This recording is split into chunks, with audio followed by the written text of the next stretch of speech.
కర్నూలు జిల్లా కొసిగి బసవన్న కొండ వెనుక ఎర్రవంక సమీపంలో చిరుతపులి కలకలం రేపింది. కొసిగి నుంచి పొలం పనుల కోసం రైతులు వెళుతున్న సమయంలో చిరుతపులి కనిపించడంతో భయభ్రాంతులకు గురై పరుగులు తీశారు గ్రామ రైతులు, కూలీలు, గొర్రెల కాపర్లు.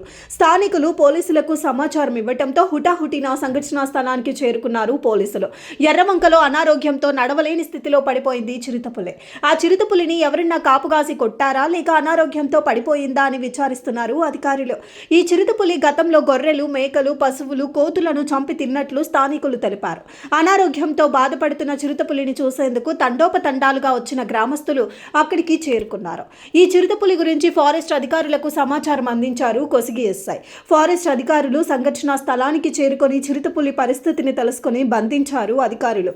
చిరుతపులికి తీవ్రంగా గాయాలు పాలైనట్లు సమాచారం. చిరుతపులి పరిస్థితి విషమంగా ఉండటంతో డాక్టర్లు వైద్యం చేస్తున్నట్లు సమాచారం. వేటగాళ్లు చేతిలో చిరుతపులికి గాయాలయ్యాయా లేక కొండపై నుంచి జారి కింద పడిందా అనే కోణంలో విచారణ చేపట్టారు అధికారులు.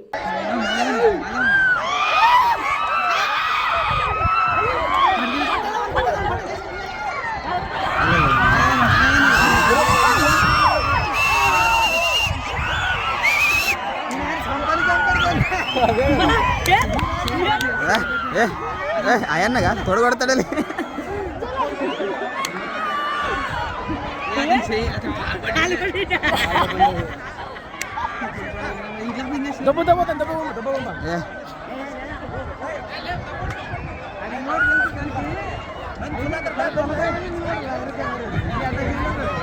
వీడియోనా అంత మన సంగతి చెప్తున్నాను తీసలేపా ఆడ వేయాడు కూర్చుని పడదు.